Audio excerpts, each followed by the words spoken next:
2004 का एक पूछा हुआ क्वेश्चन है बाइनोमियल थ्योरम का, तो इसको भी चलो पूरा कंप्लीट कर देते हैं। तो एक चीज कहना चाहता हूँ, इससे पहले जितने भी तुम्हारे क्वेश्चन थे, चाहे वो 25 के हो, चाहे 24 के हो, चाहे 23 के हो, 20 के, 21 के, 19 के, जितने भी थे 16, 15, 17, 14, 13, 12 जो भी था, सब के सब क्वेश्चन कराया हूँ, एक भी क्वेश्चन नहीं छोड़ा हूँ।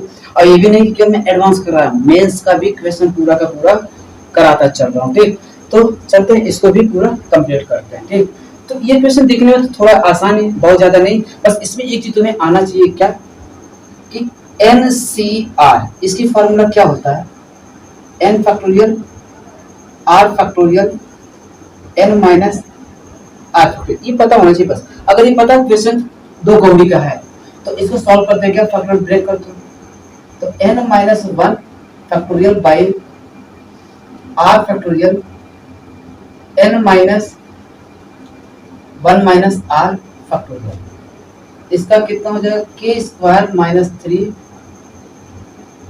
n फैक्टोरियल r प्लस 1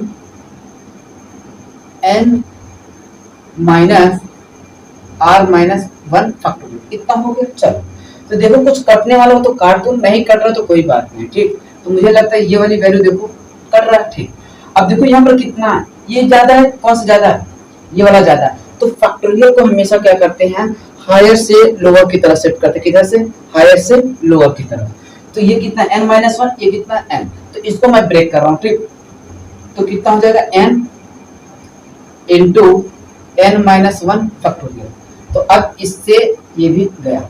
अब देखो दूसरा चीज, यहाँ कितना r है, यहाँ कितना r प्लस 1 फैक्टोरियल। ठीक, तो अब इसको टारगेट करते हैं, इसको नहीं तो इसको यहां तक पहुंचा है। देखो तो r प्लस 1 को मैं क्या लिख रहा हूं, देखो r plus 1 into r factorial.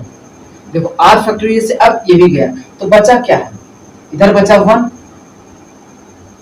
k square minus 3, और इसकी वैल्यू कितना आ गया n बाई r प्लस 1। अब हमको चाहिए था क्या, k की वैल्यू। चलो कोई दिक्कत नहीं, आराम से करेंगे। इधर है क्या डिवाइड, इधर भेज देंगे तो क्या हो जाएगा मल्टीप्लाई r प्लस 1, और इसको इधर भेज दो, कितना है इतना माइनस 3। अच्छा इधर प्लस है, इधर भेज दो तो क्या हो जाएगा minus r plus 1 by n plus 3 equal to कितना हो गया k स्क्वायर। अच्छा दोनों साइड में क्या करते स्क्वायर रूट, तो कितना आ जाएगा r plus 1 by n 3 equal to कितना हो जाएगा k आ जाएगा। अब थोड़ा सा मैं एक चीज काम बता देता हूँ, बाकी तो फिर उसके बाद आंसर ही है। तो r plus 1 by n plus 3 इतना है। अब एक चीज कभी भी देखो, जितना भी तुम्हें मैंने बाइनोमियल थ्योरम पढ़ा है, क्या कभी भी r की वैल्यू n से ज्यादा हो पाए, कभी नहीं। हमेशा n की वैल्यू क्या होता है, ग्रेटर देन r। n की वैल्यू हमेशा क्या होगा, r से ज्यादा ही होगा, हमेशा n की वैल्यू r से ज्यादा होगा। तो और एक चीज ये भी हो सकता है, इक्वल टू भी हो सकता है। तो मैं एक केस बनाता हूँ क्या, कि चलो मैं मान लेता हूँ कि एक बार क्या करता हूँ कि n को r के बराबर कर देता हूँ। तो अगर मैं इसको लगभग बराबर कर दूंगा तो वैल्यू कितना 1 मान लेता हूँ, कितना 1। तो अगर मैं पहला केस, तो केस बना रहा हूँ तो कितना आ जाएगा, अगर मैं वहां 1 रख दिया, 1 प्लस 3 तो कितना आ जाएगा, मैक्सिमम वैल्यू कितना होगा 2।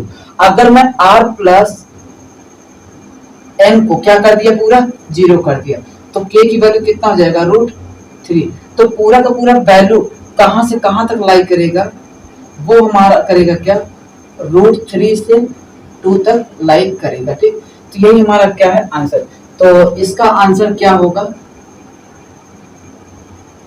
√3 to 2 ब्रैकेट। तो मुझे नहीं लगता कि बहुत हार्ड था, बहुत इजी था। जब इससे टफ क्वेश्चन करा दिया तो इसकी क्या हाल है। ठीक, चलो।